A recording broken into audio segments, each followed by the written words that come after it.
News every 15 minutes, weather every 10, and sports twice an hour. Newstalk, KGVO, AM 1290 and 98.3 FM. You're listening to Montana Morning with Peter Christian. Apparently, threats have closed several northwest Montana schools for the day. Good morning, everyone.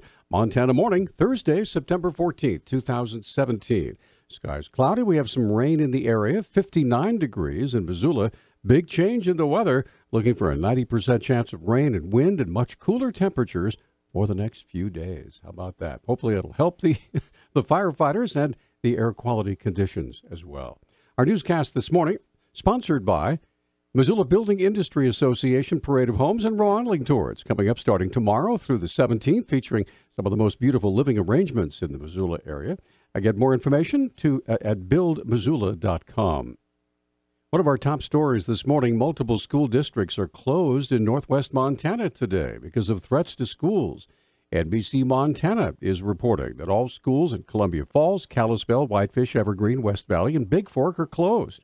Steve Bradshaw, superintendent of Columbia Falls Schools, would not elaborate on what the threat was, but told NBC Montana last night his main concern is the safety of students and staff, so he's canceled all classes for today.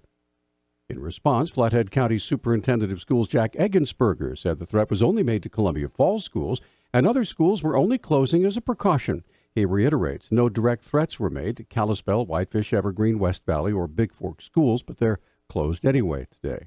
Bradshaw said the threats are being investigated by the Columbia Falls Police and the Flathead County Sheriff's Office. During a Facebook Live Teletown Hall event from his office in Washington, D.C. last night, Montana Senator Steve Daines took aim at environmental groups that he says are preventing active forest management through continuous lawsuits. Daines began his Teletown meeting by comparing the amount of carbon released into the atmosphere by Montana's current fires. It's wildfires that are burning more than 8 million acres, and so we just crossed the 8 million acre mark nationally. Listen to this. 8 million acres of wildfires spews out as much carbon monoxide into the air as all the cars and factories in the continental United States during those same months. Daines explained what a healthy forest can do to mitigate carbon in the atmosphere. A healthy forest acts as carbon absorption. It actually absorbs carbon. It provides carbon sequestration. When you have a burning forest, a dying forest, you're releasing carbon into the air. So this is also an important part of the strategy through healthy forests, which actually are part of reducing the amount of carbon in the air. Daines and Senator John Tester also spoke before the U.S. Senate's Defense Programs and Policy Panel yesterday, highlighting the horrendous fire season in Montana with some of the most recent totals. We've seen over 1.1 million acres burned in Montana this summer. This is more than 3 times the 10-year average and nearly the size of the state of Delaware. In addition to burning nearly 2,000 square miles, these fires are burning a hole in our budget. As of this morning, taxpayers have paid nearly $350 million to fight the wildfires in Montana alone. Tester said the total TAP for firefighting across the West was now over $2 billion and warned the panel if the Forest Service continues to pull money from their maintenance projects to fight wildfires, it will create a vicious cycle. The Forest Service must be fully reimbursed for every dime that was removed from maintenance, mitigation, restoration accounts to fight wildfires. We cannot leave the Forest Service with a hollowed-out budget. It is critical that they have the resources that they need to help communities recover from catastrophic wildfires so that we can cut more trees and remove the dead and dying debris that fuel these fires. Tester called for the Senate to act in 3 other ways, including funding wildfire fighting like other natural disasters, opening up the Small Business Administration for businesses and farms impacted by the fire season, and finally, fast-tracking fire mitigation and recovery funding to the states who need it. Speaking of fires, an evacuation warning has been issued in Glacier National Park to residents and visitors in Apgar and parts of West Glacier. Information officer on the Sprague fire, Sue Exline, explains. As this front comes through tonight, we are expecting some northeast winds. And as a precaution, we did issue an evacuation warning for the Apgar Village and West Glacier communities, just to be on the safe side.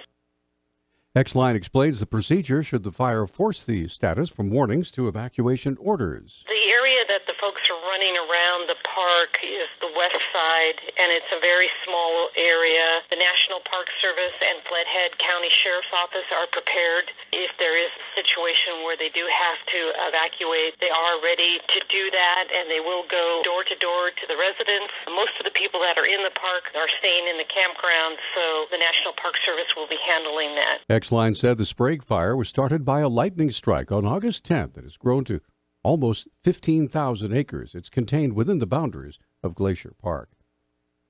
A U.S. District Court judge in Montana sentenced a man accused of robbing a bank to 10 years in federal prison, a sentence that is longer than the guideline range and nearly double the low end of the range. The Billings Gazette reports 47-year-old David William Reeks apologized in court yesterday, but Judge Susan Waters noted his criminal history when considering his sentence.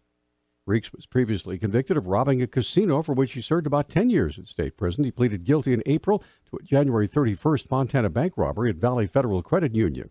Under the terms of his plea agreement, Waters dismissed a second bank robbery charge for allegations he also held up Little Horn State Bank on January 10th. The Smarter Balance test results for elementary and middle school students across Montana were published this week, and state officials are trying to come to grips with the fact that the state showed almost no improvement overall.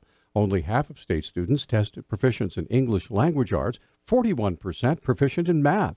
Montana Superintendent of Education, Public Education, Elsie Arnson, said the test shows where the focus is most needed. In my mind, it was very frustrating. But if I'm going to focus and target very precious state resources, and that is money, along with federal dollars, these state tests then say where I need to go. And I know it needs to be in math. I'm looking at middle school. Arnson pointed out some disturbing trends within the data. The gaps in special ed. We went down in math in special ed. You can't tell me that Montana is okay with 14.7% students in special education proficient, knowing what they know within their God-given ability. That's not enough. And also with our Native American in math, 15.3%. Elsie Arnson will be our guest on Talkback today. Finally, a Montana coal company says more than 80 miners could be laid off in coming months after environmentalists successfully sued to halt its expansion.